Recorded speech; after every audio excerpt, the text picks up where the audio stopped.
My sister stood beside my ruined wedding cake, chocolate crumbs still clinging to her manicured nails.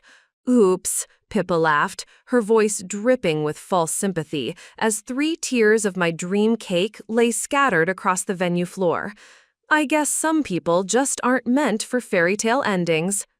The wedding guests gasped in horror, but I didn't cry. I didn't scream.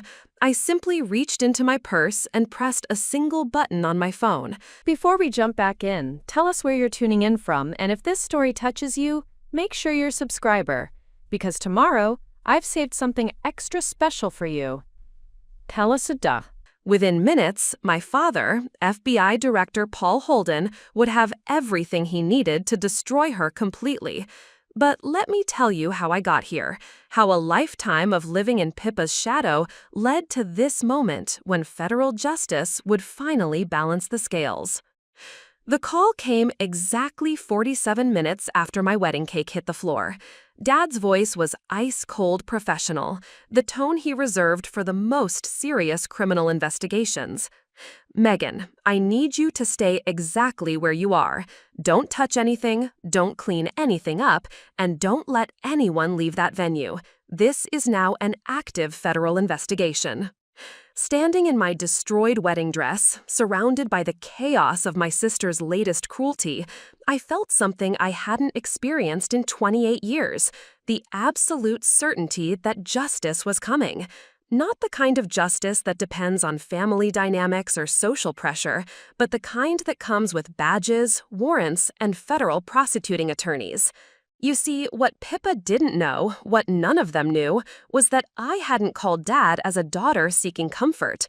I'd activated a federal investigation that had been building for months, triggered by a single text message that would bring down a conspiracy so elaborate it made my sister's wedding cake sabotage look like child's play. The irony wasn't lost on me. For nearly 3 decades, I'd watched my younger sister charm her way out of every consequence, manipulate every situation to her advantage, and destroy everything I'd tried to build with a smile that could melt glaciers.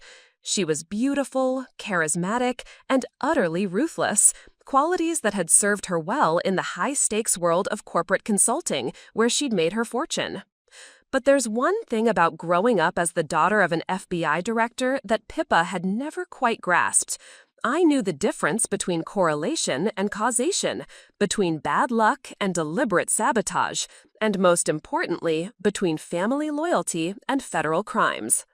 The wedding cake was just the final piece of evidence I needed. 3 hours earlier, I'd stood in the bridal suite of the Grandview estate, adjusting my grandmother's pearl necklace one final time. The morning had been perfect, exactly the kind of fairy tale beginning I dreamed of since childhood. My maid of honor, Esther Ames, was arranging my train with reverent care, while my mother fluttered around making final adjustments to everything from my lipstick to the positioning of my veil. "You look absolutely radiant, sweetheart," Mom whispered, tears glittering in her eyes. "Tanner is going to fall over when he sees you." Tanner Colby. Just thinking his name made my heart skip.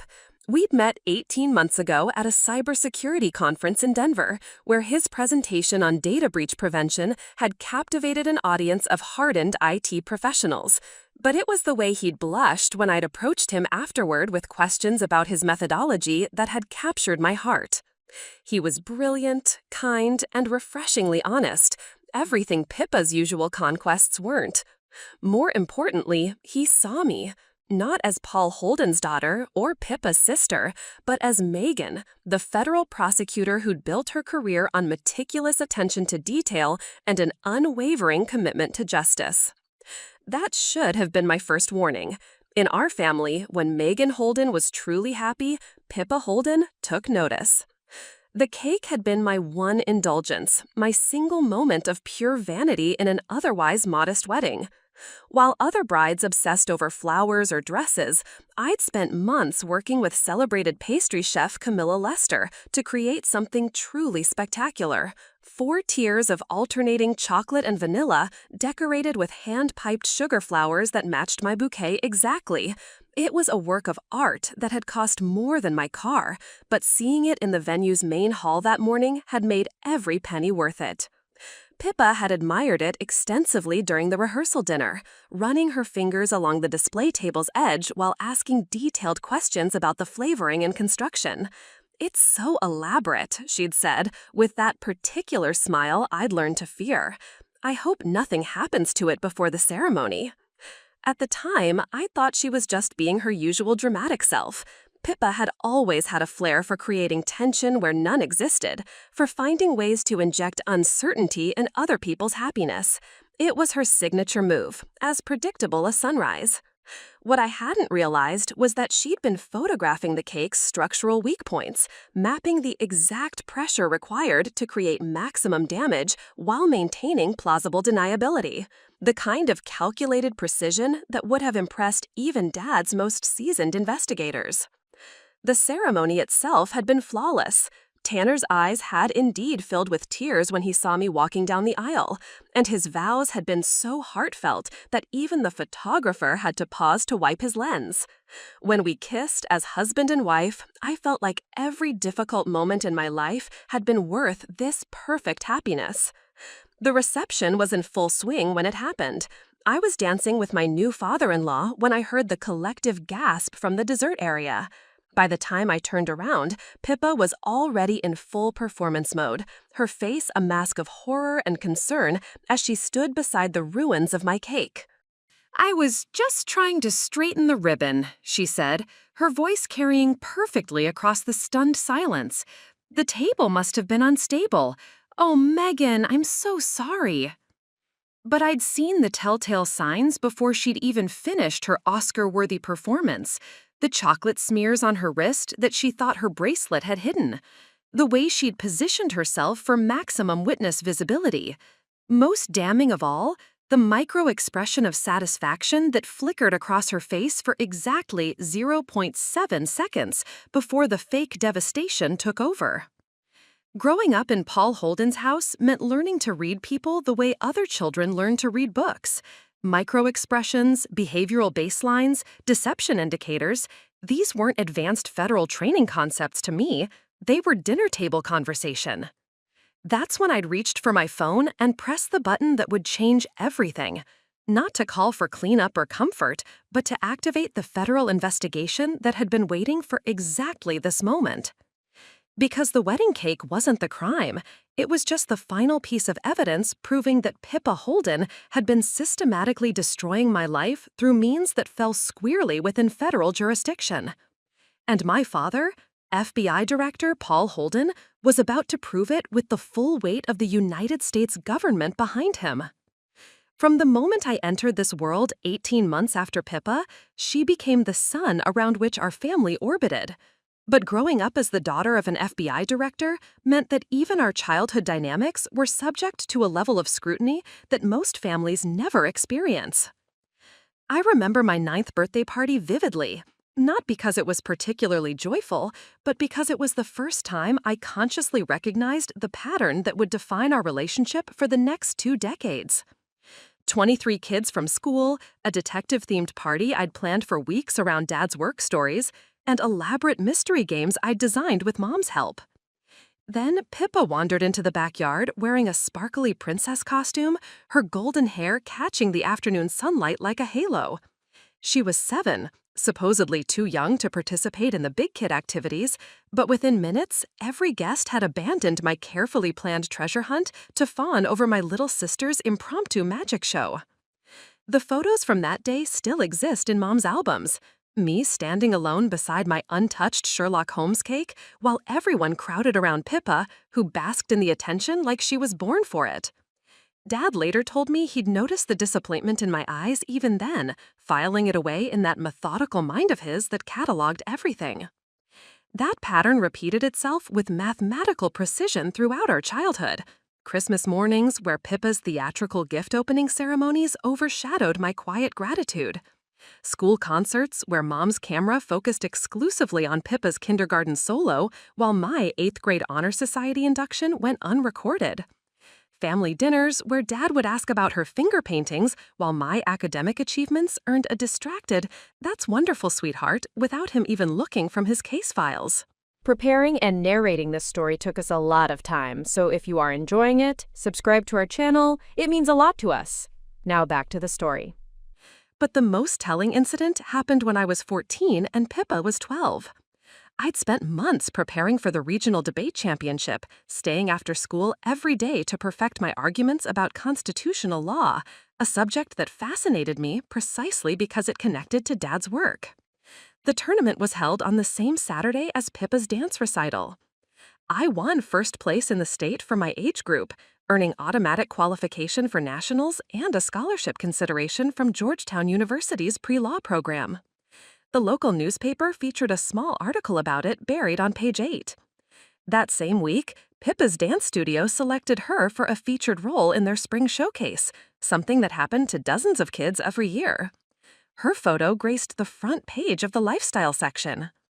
Mom framed Pippa's article and hung it in the living room. My trophy gathered dust on my bedroom shelf until I packed it away for college. "You're just different types of special," Mom would say whenever I dared voice my hurt. But we both knew which type of special mattered more in our house. Even Dad, with all his training in behavioral analysis and family dynamics, seemed helpless against Pippa's particular brand of charisma. The irony was that I genuinely loved my father's work. While other kids found his stories about federal investigations boring or frightening, I was fascinated by the methodical process of evidence collection, the careful construction of cases that could withstand scrutiny in federal court.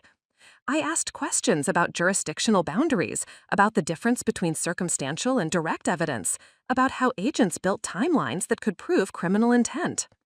Dad encouraged this interest, teaching me to observe details others missed, to recognize patterns in seemingly random events, to document everything with the kind of precision that would satisfy a federal judge.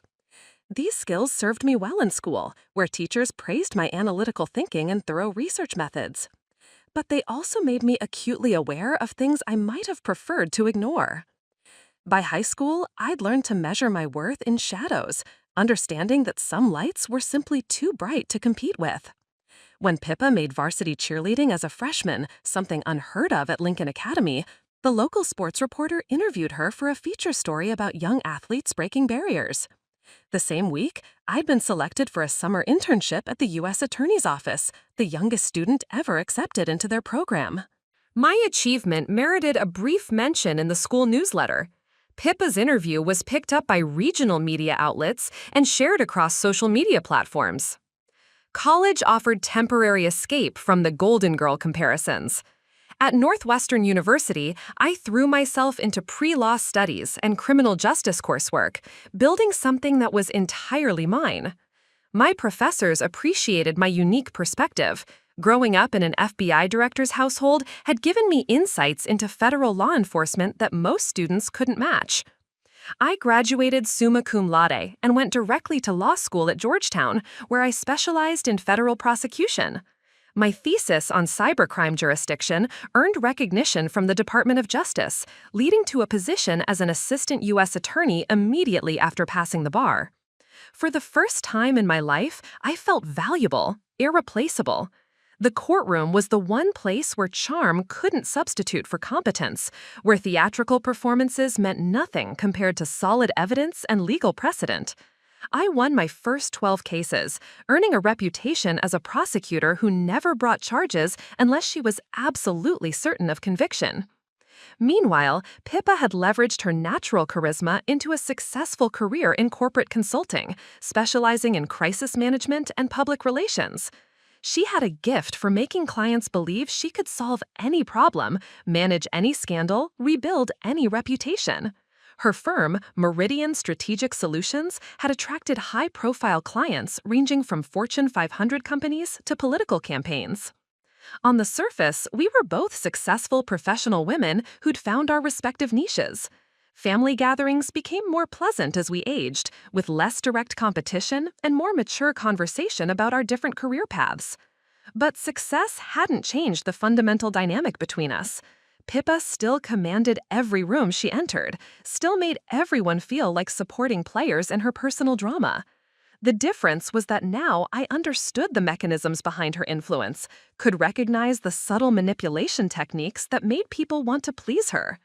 What I didn't realize was that those same techniques, when applied systematically over time, could constitute a federal crime. The first hint came 6 months before my wedding, during what I thought was a casual conversation about venue planning. The promotion to senior federal prosecutor should have been the culmination of everything I'd worked toward. After 5 years of flawless case management and a conviction rate that had caught the attention of the Attorney General's office, I was the obvious choice for the position. My supervisor, District Attorney Sean Ames, had all but promised me the role during my annual review. "You've got the most sophisticated understanding of federal cybercrime law I've seen in 20 years, he'd told me that Tuesday morning. "The Meridian Tech case alone should have earned you a commendation. I can't imagine anyone more qualified for senior prosecution." The Meridian Tech case had been my masterpiece, a complex investigation involving corporate espionage, wire fraud, and international money laundering that had taken 18 months to build. 3 different companies had been stealing trade secrets and selling them to overseas competitors using a sophisticated network of shell corporations and cryptocurrency transactions to hide their activities. I'd worked 16-hour days for the better part of a year, coordinating with FBI cybercrimes units, international law enforcement agencies, and financial crime specialists. The final indictment was 847 pages long and resulted in convictions for all 14 defendants, with combined sentences totaling over 200 years. When Mr. Ames called me into his office the following Thursday, I walked in expecting congratulations and paperwork. Instead, he offered condolences about my disappointment and assured me that next time would be different. The promotion went to Esther Ames, his niece, who'd been with the prosecutor's office for exactly 18 months and had never handled a case involving more than basic fraud charges. Her most significant courtroom victory had been a plea agreement for a check-kiting scheme that involved less than $50,000. The explanation was vague, something about interpersonal dynamics and team leadership potential, words that felt like knives twisting in my chest, especially coming from a man who'd praised my leadership skills for years. "I don't understand," I said, my voice carefully controlled despite the earthquake happening inside my chest. "What interpersonal dynamics? My case clearance rate is the highest in the office. My team coordination scores have been exemplary." Mr. Ames shifted uncomfortably in his chair, avoiding my eyes in a way that immediately triggered every deception detection instinct Dad had taught me. "There have been some concerns raised about your collaborative approach, some feedback suggesting that your intensity can be overwhelming for other team members." "What feedback? From whom?" "I can't get into specifics, but several colleagues have mentioned feeling intimidated by your thoroughness. There's a difference between being competent and being accessible, Megan. Leadership requires emotional intelligence as much as legal acumen." The words were devastating precisely because they were so perfectly calibrated to hurt. Every insecurity I'd ever felt about being too serious, too focused, too much came flooding back. But underneath the hurt was something else, a nagging sense that this explanation didn't align with my recent experiences. Just 2 weeks earlier, my colleague Paul Lester had specifically requested me for his organized crime task force, saying my attention to detail was exactly what they needed for their racketeering case. Last month, 3 different federal agencies had asked for my input on cybercrime jurisdiction issues. My team had thrown me a surprise birthday party where they'd presented me with a plaque calling me the most supportive supervisor they'd ever worked with. None of that matched the picture Mr. Ames was painting of an intimidating, inaccessible colleague who couldn't work effectively with others. That night, I called Dad from my apartment, needing to process what had happened with someone who understood the complexities of federal office politics. "Something doesn't add up," he said after I'd finished explaining the situation. "I've seen your performance evaluations through unofficial channels. They're exemplary. and I've heard nothing but praise about your work from colleagues in other agencies. Then why? I don't know yet, but my instincts are telling me this isn't about your performance or leadership style. Someone wanted you specifically excluded from that position, and they found a way to make it happen that couldn't be easily challenged. Dad's words planted a seed of suspicion that would grow over the coming months.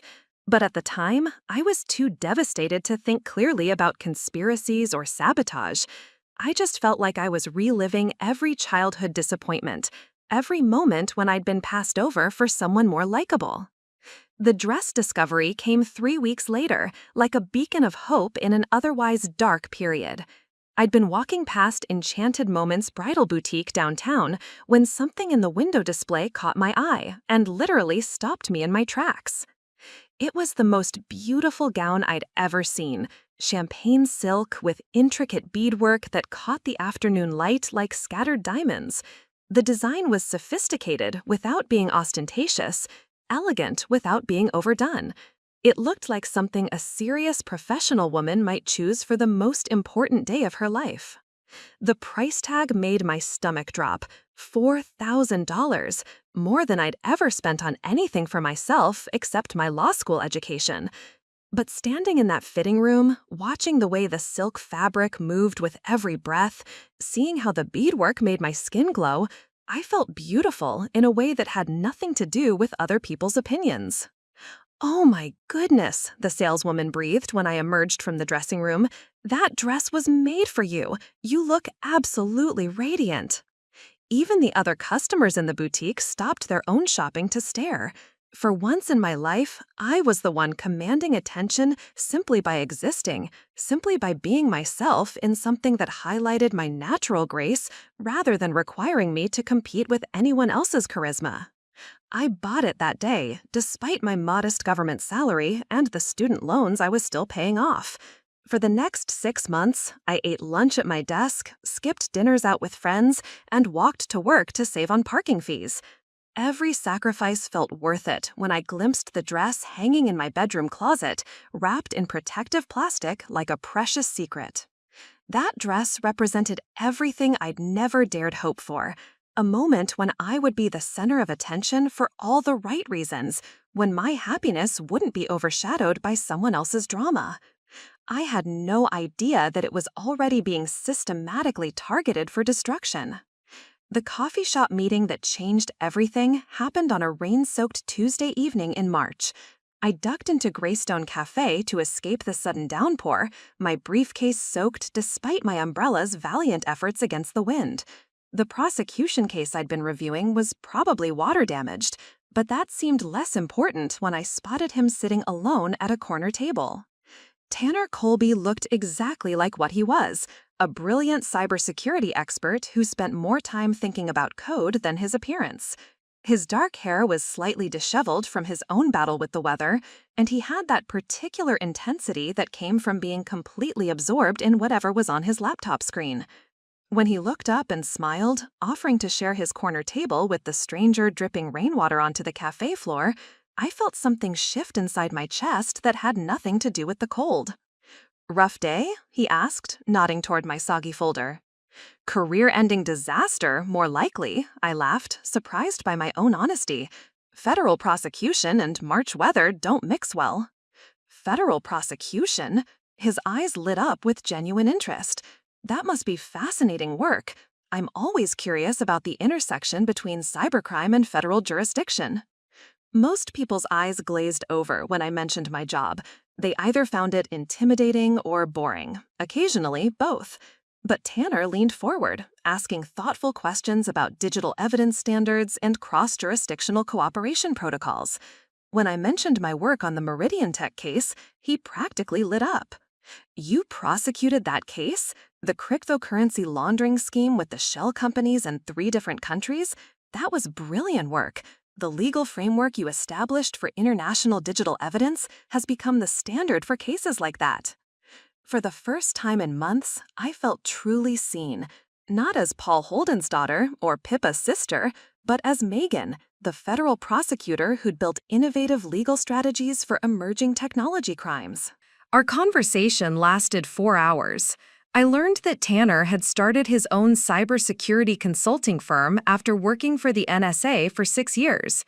He specialized in helping corporations identify vulnerabilities before bad actors could exploit them, essentially playing the role of ethical hacker for companies that wanted to stay ahead of real criminals. "It's like being a federal prosecutor, in a way," he said, as the cafe began closing around us. "You have to think like the criminals to catch them, understand their methods well enough to stay one step ahead." When he asked if I'd like to continue the conversation over dinner somewhere with better lighting and worse coffee, I felt something I hadn't experienced in years: genuine excitement about spending time with someone who appreciated my mind as much as my company. Our first official date stretched until nearly midnight.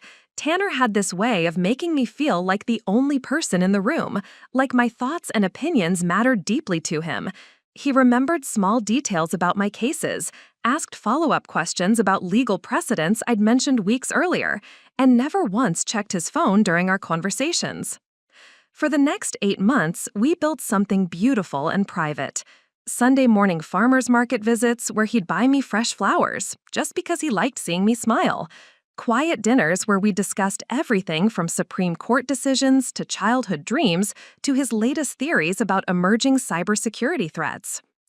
Tanner made me feel intellectually valued in ways I'd never experienced. He celebrated my courtroom victories, offered comfort during setbacks, and never once made me feel like I was competing for his attention. When I won a particularly difficult case involving international wire fraud, he surprised me with a bottle of champagne and a card that read, "To the brilliant woman who makes justice look effortless." More importantly, he seemed genuinely unimpressed by superficial charm or manipulation. During our early dates, I'd watch him interact with servers who flirted outrageously or colleagues who tried to monopolize his attention with dramatic stories. He was polite, but remained focused on our conversation, never allowing himself to be drawn into other people's performances. "I prefer substance to spectacle," he told me once, when I commented on his ability to ignore distractions. "Real beauty comes from authenticity, not artifice." It was exactly the kind of relationship I'd never dared hope for, built on mutual respect, intellectual compatibility, and genuine affection rather than competition or need. Which should have been my first warning sign. The family dinner invitation came 6 months into our relationship, delivered with Mom's characteristic enthusiasm over the phone. "I can't wait to meet this mysterious boyfriend," she said. "Bring him to Sunday dinner this week. Pippa will be there too. She's been dying to meet him." I should have known better. I should have remembered that in our family, when Megan Holden found genuine happiness, Pippa Holden took notice. But I was so confident in what Tanner and I had built, so secure in our intellectual connection, that I actually looked forward to introducing him to my family. The moment Tanner stepped into our childhood home, I watched my sister's entire demeanor shift. She appeared at the top of the stairs like something out of a movie, wearing a flowing emerald dress that perfectly complemented her eyes. Her hair cascaded over her shoulders in waves that seemed to catch every ray of sunlight streaming through the windows. "So, you're the famous Tanner," she said, extending her hand with a smile that could have powered the entire neighborhood. "I've heard absolutely nothing about you, which means my sister is either very secretive or very selfish." Tanner laughed, that easy, genuine laugh I'd fallen in love with, and I felt the first crack in my foundation. Throughout dinner, Pippa deployed every weapon in her considerable arsenal. She peppered him with questions about his company, his cybersecurity work, his plans for expanding into international markets. She leaned forward when he spoke, laughed at his jokes with perfect timing, and shared just enough about her own crisis management work to seem fascinating without overshadowing him.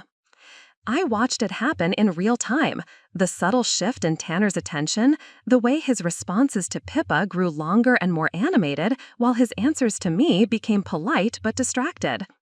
By dessert, I felt like a stranger at my own relationship's funeral.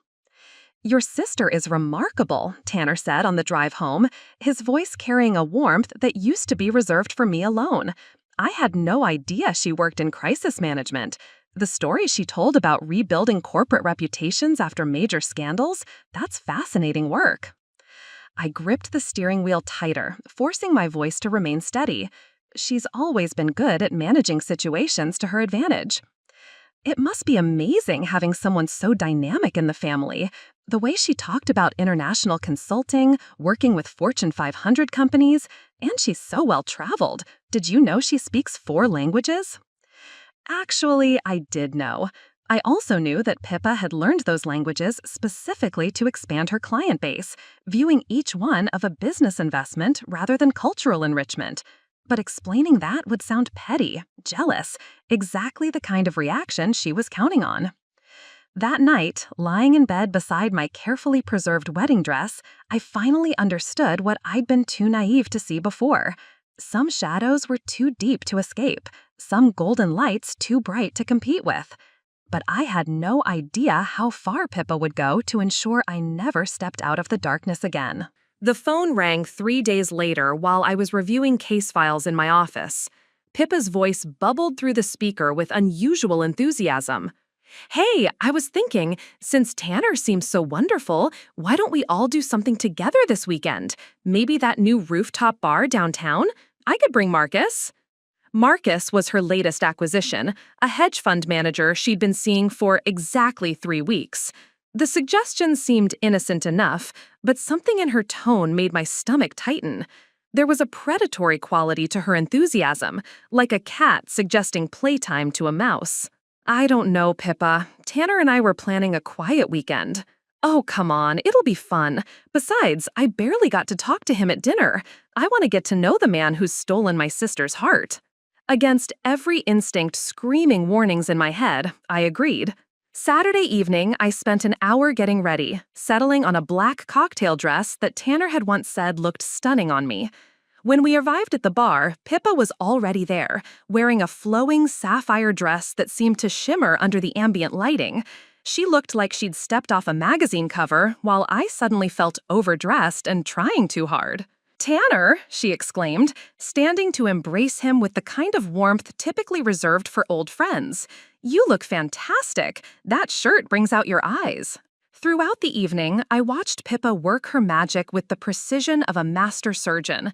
She remembered every detail Tanner had mentioned at dinner: his college cybersecurity club, his consulting firm's expansion plans, even his hiking trip to Colorado the previous summer. When Marcus stepped away to take a call, she seamlessly shifted all her attention to Tanner, leaning in conspiratorially as she shared stories about their mutual interest in technology ethics. "You know, I've been thinking about what you said about corporate vulnerability assessments," she said, touching his arm lightly. "My firm could really use someone with your expertise. We're always dealing with clients who've been breached, and having someone who could prevent the problems instead of just managing the aftermath." "That's actually something I've been considering," Tanner replied, his eyes lighting up in a way I recognized but had never been able to inspire myself. "Proactive security consulting versus reactive damage control." "Exactly. You should come by my office sometime. I'd love to pick your brain about some of our current cases. My sound system does justice to complex problems. We could really dive deep into the cybersecurity landscape." The invitation hung in the air like a challenge I couldn't meet. I didn't have cutting-edge consulting offices or high-profile corporate clients. I had a government cubicle and federal cases that moved at bureaucratic speed. Monday morning brought the first crack in my professional foundation. I arrived at the prosecutor's office to find my assistant looking uncomfortable as she approached my desk. "I'm sorry, but Mr. Ames wants to see you immediately," she said. "It's about the Blackstone Industries case." The Blackstone case was my current project, a complex money laundering investigation I'd been building for 4 months. I'd crafted their entire criminal enterprise map, tracking financial flows through 7 different shell companies across 3 states. The grand jury presentation was scheduled for Friday, and I'd been preparing obsessively. Mr. Ames's office felt colder than usual as I sat across from his imposing desk. "I'm reassigning Blackstone to Paul Lester," he said, without preamble. "He'll be presenting your preliminary work to the grand jury." The words hit me like a physical blow. "Sir, I don't understand. Is there a problem with my approach?" "It's not about problems. It's about fit. Paul has more experience with complex financial crimes. But I've been developing this case since the beginning. I identified the money laundering patterns. I mapped the corporate structures. The decision is final. His tone broke no argument. You'll be taking over the Henderson Municipal corruption case instead. Henderson Municipal was a small-town bribery case involving a mayor and some construction contracts. Straightforward, local, barely worth federal attention. As I walked back to my desk, I felt eyes following me, whispers trailing in my wake. The technical difficulties started immediately after that. An important email to a federal judge disappeared from my sent folder, leaving me scrambling to explain why I hadn't followed up on his request for case precedent research. My calendar mysteriously cleared itself of a crucial grand jury preparation meeting, causing me to miss a deadline that resulted in a 2-week delay for an entire racketeering case. A presentation file corrupted exactly 1 hour before I was supposed to deliver it to a room full of federal agents, forcing me to improvise with handwritten notes while my colleagues exchanged concerned glances. These things happen, I told myself, but the incidents were becoming too frequent and too precisely timed to ignore. Each technical failure seemed designed to occur at the exact moment when it would cause maximum professional damage. The corruption investigation I'd inherited was falling apart spectacularly. Key witnesses were changing their stories, claiming they'd been misunderstood during their initial interviews. Evidence that had seemed solid was being challenged by defense attorneys who somehow knew exactly which procedural technicalities to exploit. Even my usual contacts in federal law enforcement were being transferred to other cases or suddenly becoming unavailable for consultations. Tanner's behavior began shifting around the same time. Our nightly phone calls, once lasting hours as we discussed everything from legal theory to weekend plans, dwindled to brief check-ins about scheduling and logistics. When we did spend time together, he seemed distracted, frequently glancing at his phone or bringing up topics I'd never heard him discuss before. Pippa mentioned this fascinating article about cybersecurity and crisis management, he said during dinner one Tuesday evening. She thinks there might be some opportunities for collaboration between her firm and my consulting practice. When did you talk to Pippa about business opportunities? Oh, she texted me some recommendations. She's really thoughtful that way, always looking for ways to help people make connections. The casual way he said it, like ongoing communication with my sister was perfectly normal, made my chest tighten. I wanted to ask when they'd exchanged numbers, what other recommendations she'd shared, why she was inserting herself into his professional development. Instead, I smiled and nodded, swallowing my questions like bitter medicine. The pattern continued with clockwork precision. Pippa would mention a restaurant she thought Tanner would love, and suddenly he'd suggest we try it. She'd recommend a book about technology ethics, and I'd find it on his nightstand with passages highlighted in her distinctive purple ink. Their inside jokes multiplied, references to conversations I hadn't been part of, shared opinions about articles I'd never heard them discuss. Pippa was saying how important it is for cybersecurity professionals to understand the human psychology behind corporate breaches, Tanner mentioned during what would be our last normal weekend together. She's offered to introduce me to some of her crisis management clients who've dealt with major security incidents.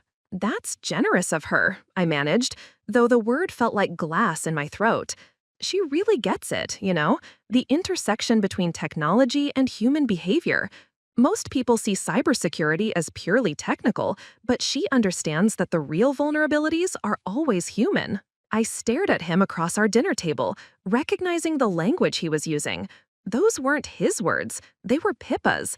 Somehow, in the space of a few weeks, my sister had managed to colonize not just his attention, but his thinking patterns. That night, I lay awake listening to Tanner's breathing beside me, trying to pinpoint exactly when everything had started going wrong. The professional sabotage, the technical failures, the systematic dismantling of my carefully built career, it all seemed to coincide with Pippa's sudden interest in my relationship. But correlation wasn't causation, and I was a federal prosecutor trained to deal in evidence, not suspicions. Without proof, these were just the paranoid thoughts of someone struggling with professional setbacks and relationship insecurity. The proof came 2 weeks later, delivered with devastating casualness during what I thought was a routine conversation about weekend plans. "Maybe we should take a little break," Tanner said, his voice careful and rehearsed, like he'd practiced the words in his mirror. "I've been feeling overwhelmed lately with the business expansion, and I think I need some space to figure things out." "Space from what?" I asked, though I already knew the answer would destroy me. "From us, from this relationship.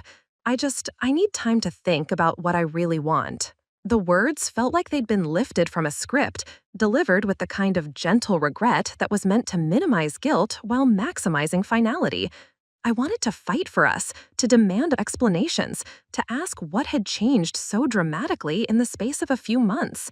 Instead, I heard myself agreeing that space might be good for both of us, that we should both take time to evaluate our priorities. That night, I stared at my wedding dress hanging in the closet, wondering when everything had started falling apart. The foundation I'd spent years building, my career, my relationship, my sense of self, felt like it was crumbling beneath my feet. I had no idea that the destruction was just beginning, or that the architect of my downfall was closer than I'd ever imagined. The call came on a Friday afternoon while I was drowning in damage control from another mysteriously botched witness interview. My laptop screen had frozen during a video conference with 3 federal judges, leaving me scrambling to explain why the prosecution's key evidence presentation had devolved into technical chaos. Pippa's voice carried just the right note of helpless frustration when she called. "Megan, I hate to bother you at work, but I have this huge crisis presentation for Meridian Strategic tomorrow morning, and my entire system just crashed. You're so brilliant with technology. Could you possibly come over tonight and help me recover the files? I'm absolutely desperate." Despite everything that had happened, the professional disasters, Tanner's sudden distance, the growing sense that my life was spiraling beyond my control, she was still my sister. Family obligation ran deeper than personal grievances. Or so I told myself, as I drove to her downtown penthouse with my toolkit of recovery software and data restoration programs. Pippa's place was immaculate as always, all white furniture and crystal surfaces that looked like they belonged in an interior design magazine. Fresh orchids and expensive vases, abstract art that probably cost more than my annual salary, not a single item out of place. She greeted me wearing designer yoga pants and a cashmere sweater that somehow managed to look effortlessly elegant despite being loungewear. "You're a lifesaver," she said, leading me to her home office. "The screen just went black during a system update. I'm terrified I've lost everything: client files, presentation materials, months of work." The laptop sat on her glass desk like a patient waiting for surgery. I plugged in my external drive and began running diagnostic software while Pippa hovered nearby, wringing her hands with convincing distress. "I'll make us some tea while you work your magic," she said, disappearing into her gourmet kitchen. The recovery process was routine. I'd done this countless times for colleagues and friends. As files began populating on the screen, I absently scanned the folder names, looking for anything labeled Meridian or Crisis Management Presentation. Instead, my eyes caught on something that made my blood freeze solid in my veins. A folder named Megan Project sat prominently in her documents directory, updated as recently as yesterday. My hands trembled as I clicked it open, and the contents made the room tilt around me like I was standing on the deck of a sinking ship. Inside were dozens of screenshots, images of my email inbox, my federal case files, my private correspondence with court officials. Each file was meticulously labeled with dates and case names. There were photos of documents from my desk, taken at angles that suggested they'd been captured quickly when I wasn't looking, during family visits when I'd trusted her enough to leave sensitive materials visible. The room seemed to spin as I scrolled deeper. Notes written in Pippa's neat handwriting accompanied many files. Witness cooperation breaking down, perfect timing to suggest Megan's losing control of case. Judge Morrison frustrated with prosecution delays. Use this. Blackstone reassignment successful. Megan's credibility compromised. My throat constricted as the implications crashed over me like a tsunami. Every mysterious technical failure, every missed deadline, every moment when I'd felt like I was losing my mind, it had all been orchestrated with the precision of a federal operation. But the worst discoveries were yet to come. A subfolder labeled Tanner Intel contains screenshots of his social media accounts, his business website, even copies of his company's client contracts. She'd researched him as thoroughly as any federal investigation, mapping his interests, his professional vulnerabilities, his personal history with an attention to detail that would have impressed Dad's most experienced agents. Another folder contained voice memos, apparently recorded after her conversations with him. I clicked on the most recent file with hands that felt disconnected from my body. "Marcus, you won't believe how perfectly this is working out." Pippa's voice bubbled through my headphones with undisguised delight. "Tanner is completely under my influence now. I mean, he was Megan's boyfriend, but that just made it more interesting, like winning the ultimate prize." Her friend's voice was harder to hear, but Pippa's responses painted a clear picture of their conversation. Of course I feel bad for her, but honestly, she's always been so pathetically desperate for male attention. It's almost sad how easy this was. Besides, Tanner deserves someone who actually challenges him intellectually. Megan's competent, I'll give her that, but she's so ordinary. The recording continued for 15 minutes. 15 minutes of my sister dissecting my relationship, my personality, my worth as a human being, with the clinical detachment of a scientist studying insects. The career sabotage is just bonus revenge for all those years of Dad treating her like the perfect daughter. She continued. "Do you know she actually thought she deserved that senior prosecutor position? Like being a workaholic robot somehow makes you executive material." I sat in her pristine office, tears streaming down my face as I listened to her catalog my failures and inadequacies with gleeful precision. This wasn't sibling rivalry or jealousy. This was something darker, more calculated. I heard her footsteps returning from the kitchen and quickly closed the folders, my heart hammering against my ribs like a caged bird trying to escape. When Pippa appeared with 2 steaming mugs of herbal tea, I somehow managed to keep my voice steady despite the earthquake happening inside my chest. "Almost done. Just need to run one more recovery scan to make sure we got everything." "You're amazing," she said, settling into the chair beside me with that radiant smile that had charmed everyone for 26 years. "I don't know what I'd do without you. Family is everything, isn't it?" The casual way she said it, like she wasn't systematically destroying my life while I sat 3 feet away from the evidence, made bile rise in my throat. I finished the recovery process on autopilot, my mind reeling with the magnitude of her deception. That night, I couldn't sleep. Every interaction with Pippa replayed in my head, viewed now through this horrifying new lens. The way she'd insisted on helping me organize my home office last month, claiming she wanted to understand my work better. How she'd borrowed my laptop when hers was acting up during family dinner, spending 20 minutes alone with my federal case files. The innocent questions about my projects, my deadlines, my relationships with judges and colleagues. I needed more evidence. If Pippa was capable of this level of systematic manipulation, there had to be additional proof. Over the next week, I became a detective investigating my own sister, using every technique Dad had taught me about digital forensics and behavioral analysis. The fake email accounts were the first breakthrough. Using advanced search protocols I'd learned during cybercrime prosecutions, I traced several suspicious messages that had been sent to my supervisors over the past 6 months. jblackstonewitness@gmail.com had been sending complaints to Mr. Ames, claiming I'd been unprofessional during witness interviews and suggesting I might be experiencing personal stress that was affecting my judgment. The writing style was too polished, too perfectly crafted to damage my reputation without seeming overtly malicious. But the real smoking gun was hidden in her cloud storage, files she'd apparently forgotten to encrypt or delete. Email chains between Pippa and my colleagues revealed a web of manipulation that stretched back months, each message carefully designed to plant seeds of doubt about my competence and stability. "I'm so worried about Megan," she'd written to Paul Lester 6 weeks before I lost the Blackstone case. "She's been under tremendous pressure lately, and I think it's affecting her judgment. As her sister, I feel obligated to mention this.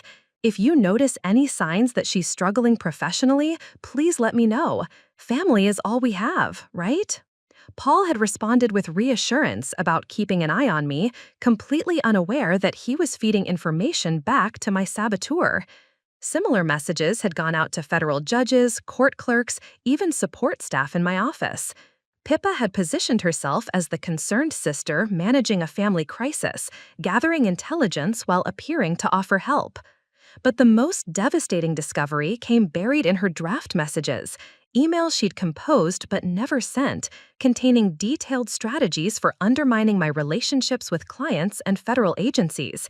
She'd mapped out my professional network like a military campaign, identifying weak points and planning her attacks with surgical precision. One draft made my hands shake as I read it. Phase 1. Establish credibility with Megan's federal contacts as concerned family member. Phase 2. Document her stress indicators and professional vulnerabilities. Phase 3. Strategic interference with key cases and deadlines. Phase 4. Romantic target acquisition and relationship termination. Tanner had been part of her plan from the very beginning. The engagement announcement came 2 weeks later, delivered with the theatrical flair Pippa had perfected since childhood. I thought I was attending a regular family dinner. Mom had mentioned wanting to discuss Christmas plans and Dad's upcoming retirement party. I arrived straight from court, exhausted from another day of putting out fires I hadn't started, wearing a wrinkled suit and yesterday's makeup. Pippa was radiant in a flowing cream dress that matched her engagement ring. Our grandmother's ring, the one I'd always been promised as the eldest granddaughter. Tanner sat beside her, looking happier than I'd ever seen him in all our months together. His arm draped possessively around her shoulders, and when he looked at her, his eyes held the same adoration that had once been reserved for me. "We have wonderful news," Mom announced, beaming with pride and dabbing at her eyes with a lace handkerchief. "Pippa and Tanner are engaged."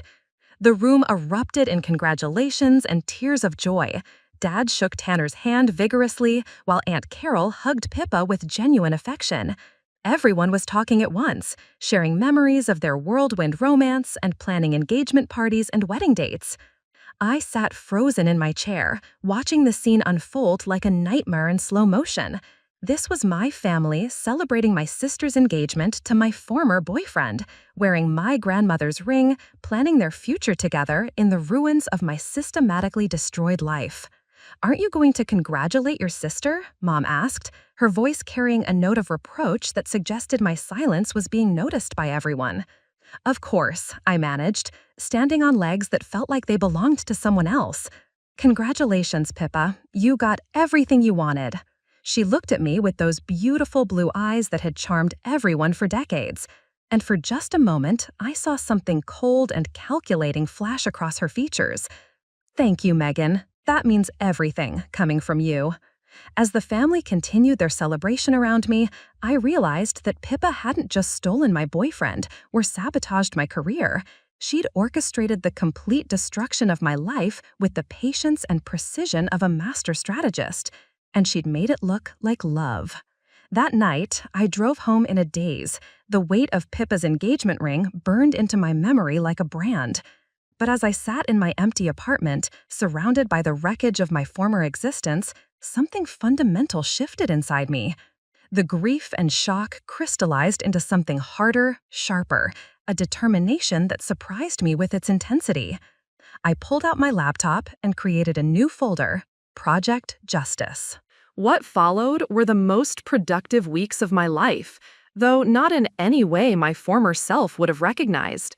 I became an investigator, a digital archaeologist excavating the systematic destruction of my existence.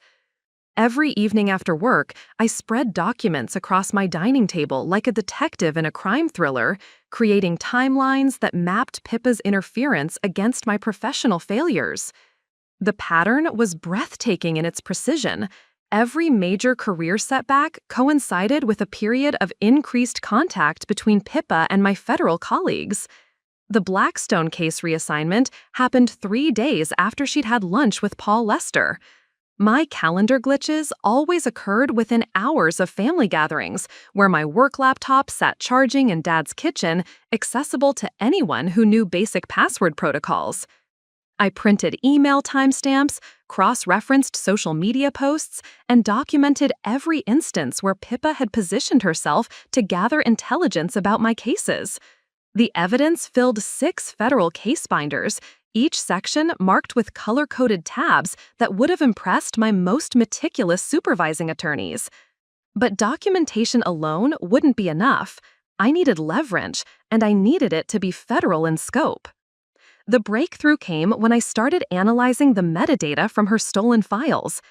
As a federal prosecutor specializing in cybercrime, I had access to digital forensics tools that went far beyond standard data recovery. What I found was a pattern of unauthorized access to federal computer systems that constituted multiple felonies under the Computer Fraud and Abuse Act. Pippa hadn't just been gathering information from conversations and visible documents. She'd been systematically hacking into federal databases, court filing systems, and encrypted communication networks.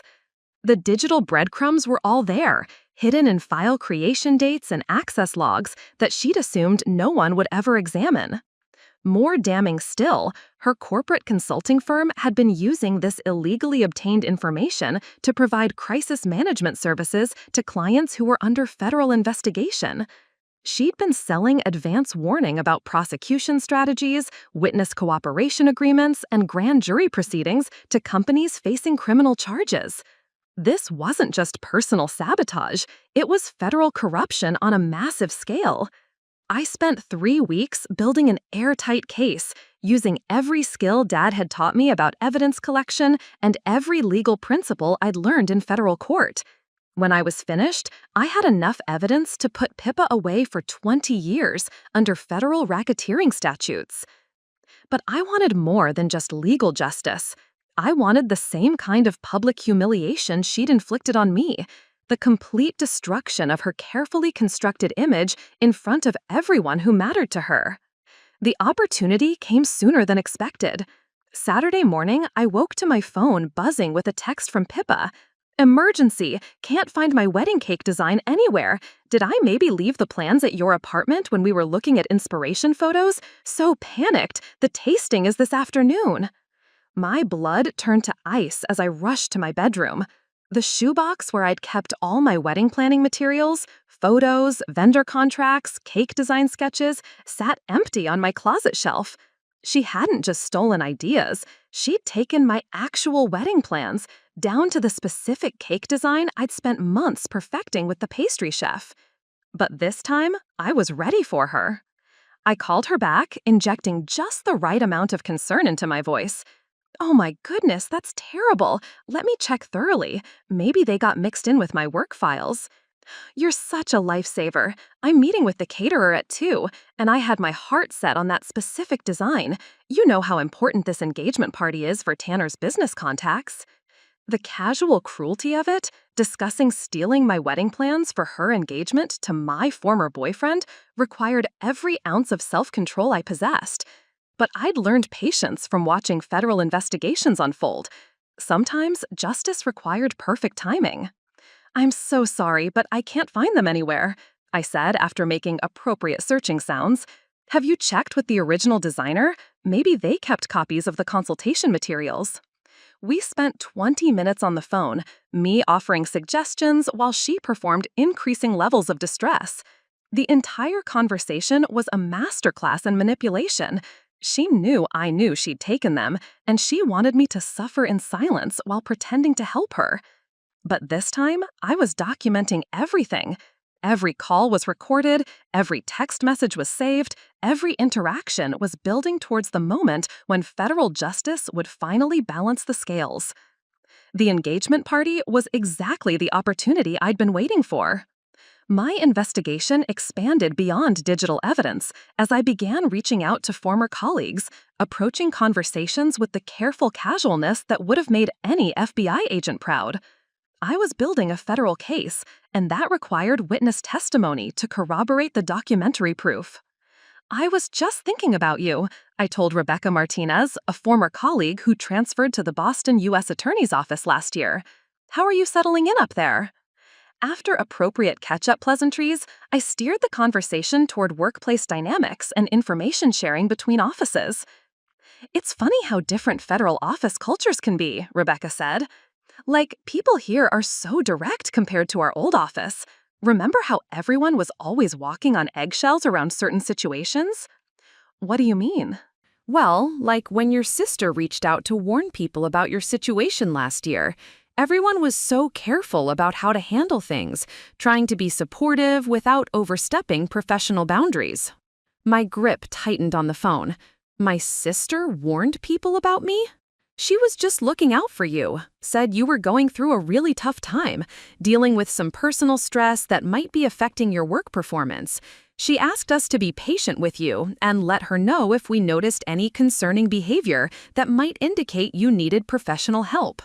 The conversation continued for another 15 minutes, but I heard little beyond the confirmation that Pippa's campaign against me had extended across multiple federal offices. She'd been painting me as mentally unstable to colleagues in different states, creating a narrative of psychological breakdown that explained away my professional difficulties while positioning herself as the devoted sister managing a family crisis. 3 more similar conversations revealed the scope of her character assassination. Former teammates admitted they'd been briefed about my alleged struggles. Federal judges had received subtle warnings about my reliability, framed as family concern for someone experiencing a mental health crisis. Even court clerks had been approached with suggestions about how to support me through my difficult period. Each revelation added fuel to the fire burning in my chest. Pippa hadn't just sabotaged individual cases, she'd systematically poisoned my professional reputation across the entire federal justice system. The technical preparation phase began that Sunday. I spent the day learning advanced presentation software, practicing until I could seamlessly integrate audio files, video clips, and document displays that would function flawlessly under pressure. The irony wasn't lost on me.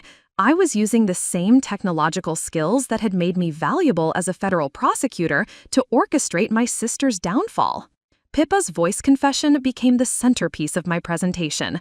I edited it for maximum impact, removing her friend's responses and combining her most damaging admissions into a 4-minute audio track that painted a devastating portrait of calculated malice. Her laugh, especially that cruel, delighted sound when she described stealing Tanner as the ultimate prize, would haunt anyone who heard it. But I had something even more powerful than personal recordings. Using my federal access to financial crime databases, I traced the money trail from her illegal information sales. Pippa's consulting firm had received over $3 million in payments from companies that were simultaneously under federal investigation. Payment schedules that corresponded exactly with major developments in their criminal cases. I created backup files, tested the audio quality on different speaker systems, and practiced the timing until I could execute the revelation with courtroom precision. The presentation included email screenshots, financial transaction records, digital forensics reports, and the voice recording, all organized to tell the story of federal corruption with the kind of evidentiary clarity that would satisfy any judge. More importantly, I'd already shared copies of everything with Dad through secure federal channels. FBI Director Paul Holden now had a complete case file documenting his daughter's systematic criminal enterprise. The formal investigation would begin the moment I activated the evidence at her engagement party. The days leading up to her engagement party passed in a strange bubble of calm. I'd expected to feel nervous or angry, but instead experienced an almost zen-like peace. For the first time in months, I knew exactly what was going to happen next. The uncertainty that had plagued me was gone, replaced by the quiet confidence that comes from holding absolute federal authority. I practiced expressions in my bathroom mirror, the surprised confusion when seeing my stolen cake design, the gracious congratulations I'd offer for her engagement, the innocent bewilderment when technical difficulties began affecting the evening's entertainment. My reflection showed someone I barely recognized, composed, strategic, dangerous in a way that had nothing to do with emotional outbursts or confrontational drama. The woman staring back at me had learned to play Pippa's game with federal resources, and I intended to win with the full weight of the United States justice system behind me. Friday evening, I laid out my outfit for the engagement party. A simple navy dress that wouldn't compete for attention, modest jewelry that suggested humility rather than celebration. I wanted to appear as the overlooked sister, grateful to be included in such a joyous occasion. In my purse, I placed the small device that would change everything, a federal evidence transmitter that would simultaneously record everything and stream it directly to Dad's FBI task force. The storm had been building for months, but tomorrow night, federal justice would finally break. Saturday evening arrived with the kind of crystal-clear clarity that makes every detail sharp and unforgettable. I drove to the Riverside Country Club with my hands steady on the wheel, my heartbeat calm and measured. The venue Pippa had chosen was predictably elegant, soaring ceilings, cascading crystal chandeliers, and floor-to-ceiling windows overlooking the city skyline. She'd always had impeccable taste when spending other people's money, though tonight I knew exactly whose money had paid for this extravaganza. The valet took my keys with a polite smile, and I walked through the grand entrance carrying my small black purse and the weight of federal authority. The sound of laughter and clinking champagne glasses drifted from the main ballroom, punctuated by the gentle hum of a string quartet that probably cost more than most people's monthly salary. Then I saw it. My wedding cake, standing in all its four-tiered glory at the center of the dessert display. Every detail was exactly as I designed it during those careful consultations with the pastry chef. The alternating chocolate and vanilla layers, the hand-piped sugar flowers that matched my planned bouquet, even the delicate pearl trim that had taken weeks to perfect. It was my dream cake in every detail, standing as the centerpiece of Pippa's engagement celebration. The sight of it should have devastated me. Instead, I felt the cold satisfaction of a federal prosecutor who just found the final piece of evidence needed to secure a conviction. "Doesn't it look absolutely divine?" Aunt Carol gushed to Cousin Jennifer, their eyes bright with admiration. "Pippa has such exquisite taste. That design is so unique. I've never seen anything like it." "She's always been so creative," Mom agreed, dabbing at her eyes with a lace handkerchief. "I don't know where she gets these ideas." The surreal quality of the moment threatened to overwhelm me. These people, my family, my blood, were celebrating the woman who had systematically dismantled my life using stolen federal information, and they were doing it with genuine love and happiness. But tonight, that would change forever. Pippa stood near the cake like a princess in a fairy tale, surrounded by a circle of admirers who hung on her every word. She wore a flowing silver dress that caught the light like liquid mercury, her engagement ring, my grandmother's ring, sparkling as she gestured animatedly. Tanner stood beside her, wearing a charcoal suit that brought out his eyes, playing the role of devoted fiancé with Academy Award-worthy conviction. "Megan!" Pippa's voice rang out like a bell as she spotted me across the room. "Come see the cake. Isn't it absolutely perfect? The designer really outdid herself with this creation." The twisted irony of that statement, making me complicit in admiring my own stolen work, nearly broke my composure. But I'd practiced for this moment. "It's absolutely stunning," I said, meaning every word in ways she couldn't imagine. "So unique and personal, it really captures your creative vision." "Thank you, sweetheart. I wanted something that would really represent us, something that came from the heart." Throughout the evening, I watched Pippa work the room with her usual mastery, accepting congratulations and sharing carefully edited stories about her romance with Tanner. She made sure to include me in several photos, her arm around my shoulders as she smiled for the camera, the picture of sisterly love and family unity. "We should do a special presentation," I suggested during a brief lull in the festivities. "I noticed you have that gorgeous projection system set up.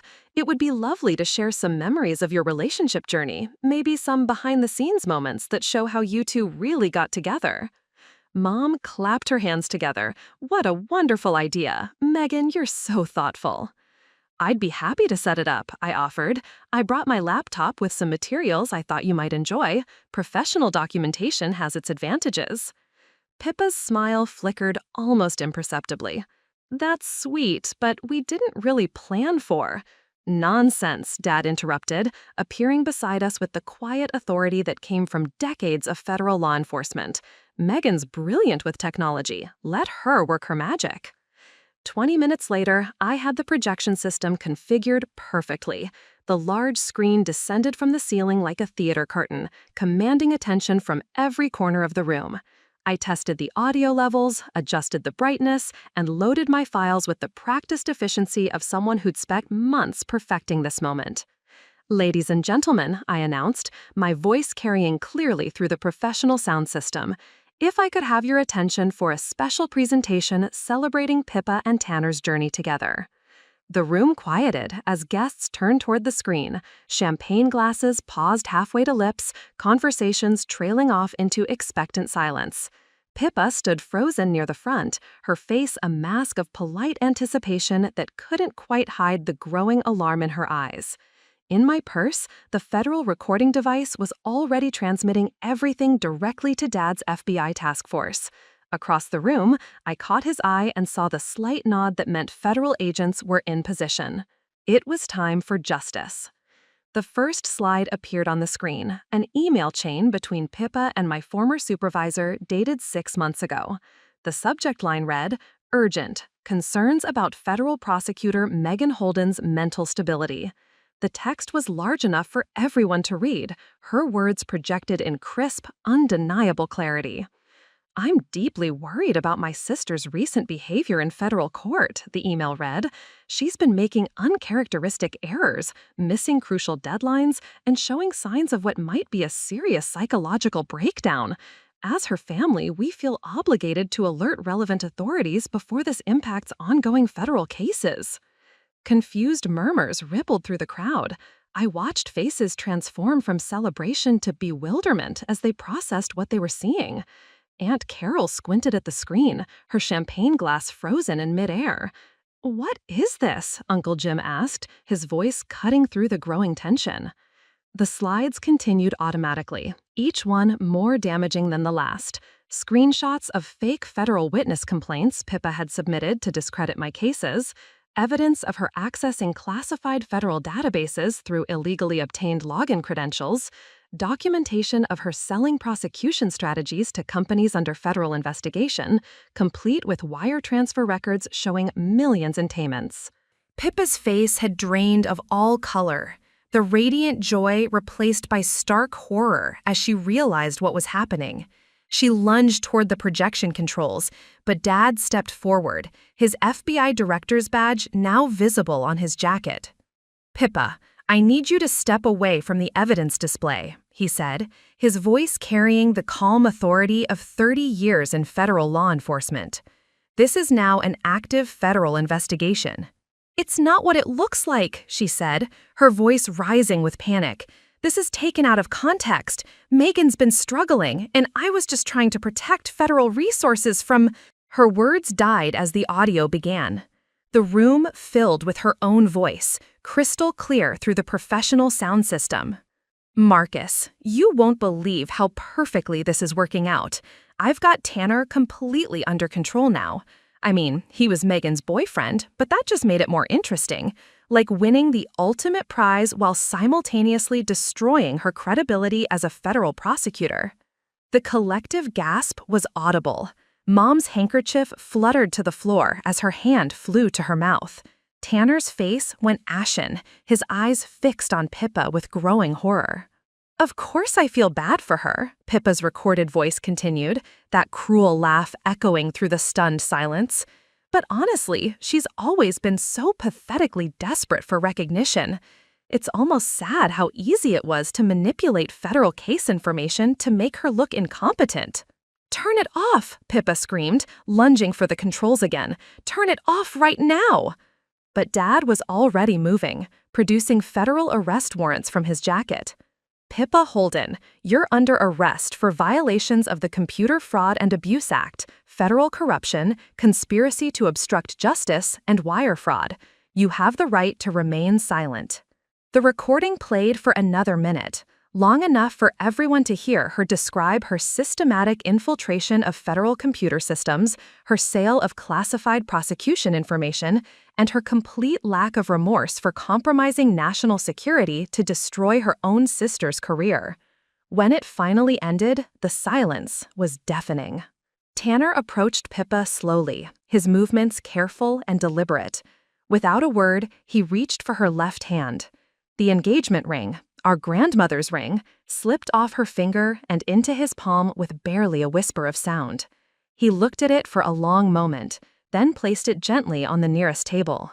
"Tanner, please," Pippa whispered, tears streaming down her face as federal agents moved into position around the room. "Let me explain. This isn't what you think. The federal charges are trumped up. Megan's jealous and she's manipulating evidence." He walked past her without a word, past the shocked family members, past the ruined cake and abandoned champagne, and out the door. The room erupted into chaos. Voices overlapped in confusion and accusation as family members demanded explanations, while Pippa sobbed, now in federal custody.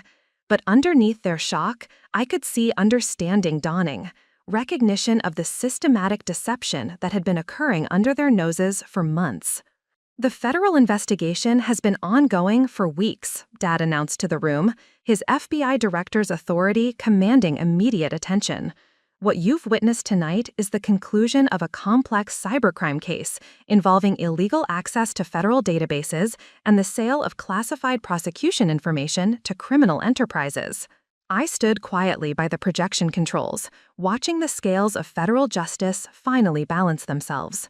For the first time in months, I smiled with genuine happiness. The chaos reached a crescendo as Dad's task force formally processed the scene.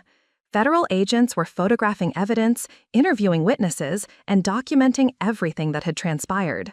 Pippa was already being transported to federal holding, her carefully constructed life crumbling exactly as she had systematically dismantled mine.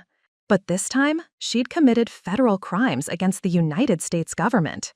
And FBI Director Paul Holden never lost a case. The chaos reached its peak as federal agents secured the scene, transforming Pippa's elegant engagement party into an active crime scene investigation. Dad's voice boomed over the confused chatter, his FBI director's authority cutting through the mayhem like a blade. "Ladies and gentlemen, I need everyone to remain calm and stay exactly where you are. This venue is now part of a federal investigation, and we'll need to collect witness statements from everyone present." Pippa was already being escorted toward the exit by 2 federal agents, her silver dress trailing behind her like the remnants of a shattered dream. Her carefully applied makeup streaked down her cheeks in dark rivulets, transforming her from radiant bride-to-be into something tragic and desperate. "This is all fabricated evidence," she sobbed, gesturing wildly at the projection screen. "Megan's sick, she's jealous, and she's constructed this entire federal conspiracy because she can't stand that I'm successful. Can't you see what she's doing? She's manipulating you all." But her protests fell on deaf ears. The federal evidence was too comprehensive, too precisely documented to be dismissed as sibling rivalry or personal vendetta. Bank records showing millions in illegal payments, classified federal documents found in her personal files, recorded admissions of criminal intent, the case was airtight. Mom stepped forward, her face pale but determined. "The voice recording, Pippa, that was your voice. We all heard you accessing federal computer systems illegally." "It was edited, manipulated. Megan's always been good with technology. She could have created fake audio files, doctored the evidence. Federal prosecutors know how to fabricate cases." "Enough." Dad's voice cut through her desperate explanations with the finality of a judge's gavel. "Federal audio analysis will confirm the authenticity of all recordings. Digital forensics doesn't lie, and neither do financial transaction records showing payments from companies under active federal investigation." Grandma Rose, despite her recent stroke, managed to speak with the authority of her 82 years. "I raised you better than this, Pippa. Federal crimes aren't family disagreements." Pippa's frantic gaze swept the room, searching for a single face that might show sympathy or belief. Instead, she found only disappointment, shock, and growing understanding of the magnitude of her criminal enterprise. Uncle Jim shook his head slowly. Cousin Jennifer covered her mouth in horror. Even the catering staff had stopped serving, transfixed by the federal drama unfolding before them. "You're all turning against me because of her lies," Pippa whispered, but her voice lacked conviction. The fight was draining out of her as surely as the color had drained from her face. I walked calmly to the projection controls and switched off the display. The sudden darkness seemed to break whatever spell had held the room frozen. "I think we've seen enough federal evidence for one evening," I said quietly. As federal agents completed their preliminary evidence collection, family members began approaching me with expressions ranging from shock to shame. The woman they'd celebrated for her charm and success had been revealed as a federal criminal who'd used illegal means to destroy her own sister's career. "Megan," Mom said, her voice heavy with something that might have been guilt, "I owe you an apology. Several apologies, actually. I don't know how I missed what was happening. I don't know how I failed you so completely." Dad approached with the measured step of someone who'd spent decades balancing federal authority with family relationships. "The investigation will continue," he said formally, "but I want you to know, as your father, not as FBI director, I'm proud of how you handled this. Building a federal case while maintaining your professional integrity, that takes real character." The family reckoning continued throughout the evening as federal agents finished their work. Aunt Carol admitted she'd always felt something was wrong about Pippa's meteoric rise in corporate consulting, but had dismissed her instincts when confronted with such apparent success. Uncle Jim confessed he'd seen Pippa bad-mouthing me at family gatherings, but had assumed it was typical sibling competition, not criminal conspiracy. One by one, they came forward with their own pieces of the puzzle, moments of uncomfortable clarity they'd chosen to ignore, instances where Pippa's explanations hadn't quite made sense, times when my distress had seemed disproportionate to the situation because they hadn't understood the systematic federal crimes being committed against me. The professional vindication began immediately. As news of the federal investigation spread through law enforcement channels, colleagues who distanced themselves started reaching out with apologies and explanations. The narrative of my mental instability crumbled under the weight of documented evidence showing deliberate criminal sabotage. "We should have questioned it," Paul Lester called to confess. "Your work was always exemplary. When someone's family reaches out with concerns about federal security issues, we took it seriously, but we should have verified independently." Within days, I had 3 job offers from different U.S. attorneys' offices, each one representing a significant promotion and salary increase. My reputation, far from being destroyed, was enhanced by the revelation that I'd maintained professional integrity while under systematic federal criminal attack. But the most profound changes were internal. I started therapy with Dr. Elena Rodriguez, a specialist in federal crime victims and psychological manipulation recovery. "You survived a systematic federal crime spree designed to destroy your professional credibility and personal relationships," Dr. Rodriguez explained during one of our sessions. "The fact that you were able to gather evidence and build a prosecutable case while under this kind of criminal attack shows remarkable resilience and legal acumen." Learning to trust my own perceptions again was perhaps the hardest part of recovery. Years of having my reality questioned by someone committing federal crimes against me had left me second-guessing every instinct, every emotion, every professional decision. Dr. Rodriguez helped me understand that my instincts had actually been accurate. I had sensed something was systematically wrong, even when I couldn't identify the criminal source. "Federal criminals are sophisticated in their manipulation techniques," she said. "Your sister used advanced psychological warfare combined with actual cybercrime. The fact that you recognized the pattern and documented it legally shows your training as a federal prosecutor served you well." The woman who emerged from this process bore little resemblance to the one who had tolerated federal crimes against her for so long. I learned to set boundaries, to demand respect, to recognize criminal manipulation tactics before they could take root. Most importantly, I learned that I deserved success and happiness based on my own merits, not as consolation prizes from people who felt sorry for victims of federal crimes. The federal trial was a media sensation.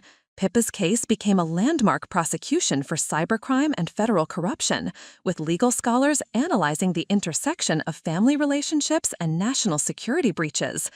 Her consulting firm was shut down by federal authorities, and several of her corporate clients faced their own federal investigations for knowingly purchasing illegally obtained prosecution information. During her sentencing hearing, Pippa made one final attempt at manipulation, claiming that family loyalty had motivated her actions and that she'd only been trying to protect federal resources from an unstable prosecutor. The federal judge was unimpressed. "Miss Holden," Judge Patricia Colby said from the bench, "you systematically infiltrated United States government computer systems, sold classified federal prosecution strategies to criminal enterprises, and compromised ongoing national security investigations. These actions constitute some of the most serious federal crimes this court has seen. The fact that your victim was your sister makes your crimes more heinous, not less." Pippa received 15 years in federal prison, with no possibility of parole. Her federal conviction record ensured she would never again be able to work in consulting, crisis management, or any profession requiring security clearance. But justice, I discovered, was more than punishment. It was restoration. 18 months later, I met Thomas at a federal cybersecurity conference in Washington. He was presenting on financial crimes investigation techniques, and his methodical approach to digital evidence analysis reminded me of my own work building federal cases. Our first conversation lasted until the hotel bar closed, covering everything from constitutional law to favorite books to childhood dreams shaped by growing up in federal law enforcement families. "You have this amazing strength," he told me during our third date. "Not the kind that comes from never being hurt, but the kind that comes from surviving federal crimes and choosing to keep building a career in justice." Our relationship developed slowly, built on mutual respect for each other's work in federal law enforcement and genuine affection that had nothing to do with competition or criminal manipulation. Thomas celebrated my courtroom victories without feeling diminished by them, supported my career ambitions without trying to redirect them toward his own benefit. Most importantly, he saw me clearly, not as a victim of federal crimes or a reflection of his own worth, but as a complete person who happened to be an excellent federal prosecutor deserving of love and professional recognition. When I bought my new wedding dress, I chose it for myself alone. Ivory silk with subtle pearl details, elegant without being ostentatious, beautiful without being desperate for attention. It represented the woman I'd become rather than the woman I'd hoped someone else might love despite being the victim of federal crimes. The wedding was intimate, filled with people who knew my story and celebrated my strength. Federal colleagues, law enforcement friends, family members who had learned to recognize and reject criminal manipulation, all gathered to witness something built on honesty and mutual respect rather than stolen federal information. As I walked down the aisle, I caught sight of someone unexpected in the back row. Pippa sat quietly, wearing her federal prison uniform instead of designer clothes. She'd requested permission to attend through the federal correctional system, and I'd granted it. She looked older, diminished, in ways that had nothing to do with the institutional clothing. She was no longer the golden girl commanding every room's attention. She was simply another federal inmate serving time for crimes against the United States government. For the first time in our lives, that felt exactly right. The truth had set us both free, though in very different ways. As Thomas and I exchanged vows, I felt the weight of federal justice finally balanced in my favor. 3 years after the federal conviction, I received an unexpected letter delivered through the Federal Bureau of Prisons correspondence system. The return address showed Pippa's federal inmate number and the FCI Danbury facility where she was serving her sentence.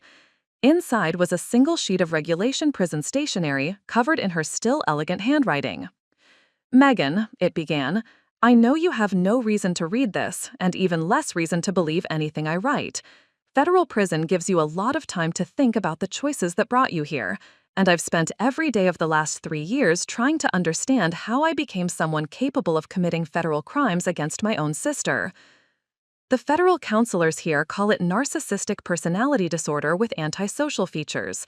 The clinical terms don't make what I did any less criminal or harmful, but they help me understand that my need to win at any cost wasn't normal sibling rivalry, it was a pathological pattern that escalated into federal crimes. I won't insult you by asking for forgiveness. Federal judges don't forgive cybercrime and corruption, and neither should families. But I wanted you to know that I understand now what I took from you wasn't just a career or a relationship. It was your sense of reality, your ability to trust your own perceptions. That's a special kind of federal crime, attacking someone's sanity while making them question their own competence. I've read about your new position as senior federal prosecutor for cybercrime. The articles say you're revolutionizing how federal courts handle technology-based evidence. I'm proud of you, even though I know I forfeited the right to feel pride about your accomplishments when I committed federal crimes against you. You were always the stronger one, Megan. I just couldn't stand that everyone might eventually notice. I hope your marriage brings you the happiness I tried to steal. Federal prison teaches you that some damage can't be undone, but new foundations can be built on honest ground. Your sister, by blood, if no longer by right, Pippa, federal inmate number 47829-084. I read the letter 3 times, sitting in my new corner office at the Department of Justice. Outside my windows, the Washington Monument stood against a clear blue sky, and for the first time since this entire ordeal began, I felt something approaching peace. Thomas found me there an hour later, still holding the prison correspondence. "Federal mail?" he asked, recognizing the official markings. "Pippa," I said simply. She wrote from prison. He settled into the chair across from my desk, his expression carefully neutral. Thomas had learned not to rush to judgment about anything involving federal criminals, even reformed ones. "How do you feel about it?" I considered the question seriously. "Sad," I said finally. "Not for her. She's exactly where federal justice says she belongs. But sad for what our family could have been if she'd been capable of celebrating other people's success instead of committing crimes to destroy it." "Do you think the rehabilitation program is working?" "Maybe. The language sounds like someone who's actually engaged with federal counseling rather than just serving time.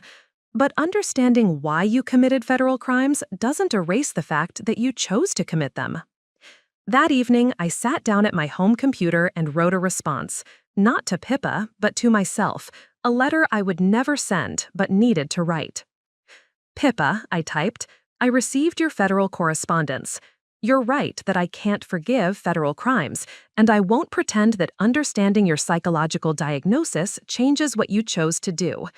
Federal courts don't operate on the basis of personality disorders, they operate on evidence and criminal intent.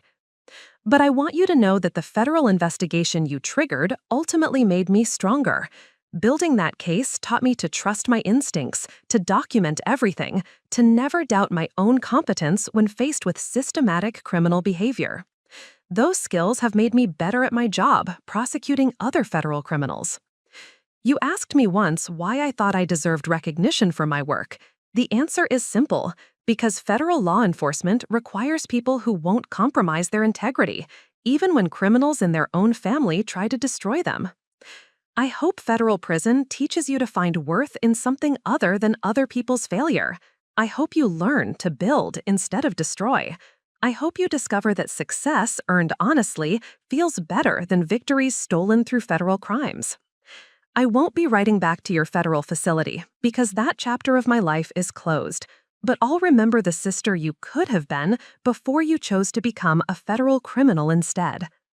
I'm building something new now, something honest and strong and completely mine, something that can't be stolen or sabotaged or destroyed by anyone else's criminal behavior. That's what federal justice looks like. Not revenge, but the restoration of truth and the ability to build a life on honest ground. Megan Holden, Senior Federal Prosecutor, Cybercrime Division, United States Department of Justice. I saved the letter in a file labeled Closure and never looked at it again. Some stories end with forgiveness, others end with justice. In federal court, justice is enough. 5 years later, I stood in the Rose Garden of the White House, receiving the Attorney General's Award for Excellence in Federal Prosecution. The citation read, for innovative approaches to cybercrime prosecution and exceptional dedication to justice in the face of personal adversity. President Harris shook my hand as cameras flashed, but my eyes found the faces that mattered most in the small audience. Thomas beamed with pride, holding our 18-month-old daughter Sarah, who was more interested in the Secret Service agents than the ceremony. Dad stood in his dress FBI uniform, tears in his eyes, as he watched his daughter receive the highest honor the Department of Justice could bestow. Mom dabbed at her eyes with the same lace handkerchief she'd used at Pippa's engagement party, but these were tears of joy rather than confusion. Grandma Rose, now 87 and using a walker, had insisted on attending despite the travel difficulties. She wore the engagement ring, my grandmother's ring, on a chain around her neck, having decided it would come to me when Sarah was old enough to understand its complicated history. The Attorney General said in her remarks, "This award recognizes not just professional excellence, but the courage to pursue justice even when the crimes hit closest to home. Prosecutor Holden's work has revolutionized how federal courts handle cases involving family members who commit cybercrime, establishing legal precedents that protect other victims of systematic criminal manipulation." After the ceremony, reporters gathered for questions about the landmark legislation I'd helped draft, the Family Cybercrime Protection Act, which created specific federal protections for victims of criminal sabotage by relatives. Pippa's case had exposed a gap in federal law that allowed family members to escape serious consequences for systematic criminal behavior because it was dismissed as personal drama rather than federal crime. The federal criminal justice system now recognizes that family relationships don't excuse cybercrime, federal corruption, or systematic sabotage. Criminal behavior is criminal behavior regardless of DNA. That evening, we celebrated at Thomas's favorite restaurant, a quiet place where the servers knew us and the atmosphere encouraged conversation rather than performance. Sarah babbled happily in her high chair while Thomas and I shared stories about our respective workdays.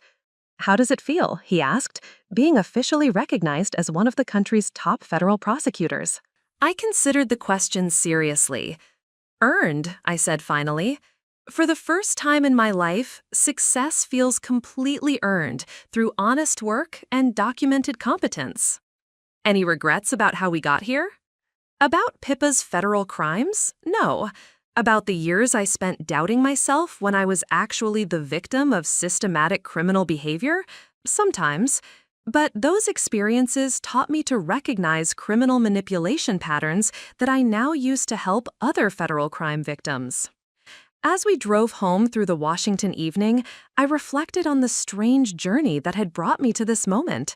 A federal cybercrime investigation that began with a sabotaged wedding cake had evolved into a career dedicated to prosecuting criminals who use technology to destroy other people's lives. Our house, the one Thomas and I had bought together, with money earned through legitimate federal employment, sat on a quiet street lined with cherry trees. Sarah fell asleep in the car, and Thomas carried her inside while I stood for a moment in our driveway, looking up at the stars. Somewhere in federal prison, Pippa was probably lying in her narrow bunk, counting down the remaining years of her sentence. I didn't think about her often anymore, but tonight I hoped she was learning to find peace in honest reflection rather than criminal schemes. The federal justice system had worked exactly as designed. Crimes were prosecuted, victims were vindicated, and truth ultimately prevailed. In my purse, my phone buzzed with congratulatory messages from colleagues around the country. Federal prosecutors, FBI agents, judges, and law enforcement professionals who understood that justice requires people willing to build cases even when the criminals are family members. I smiled, turned off the phone, and went inside to my honest life. Some stories end with revenge, others end with restoration. The best ones end with justice, earned through federal law and sustained by truth. Up next, you've got 2 more standout stories right on your screen. If this one hit the mark, you won't want to pass these up. Just click and check them out. And don't forget to subscribe and turn on the notification bell so you don't miss any upload from us.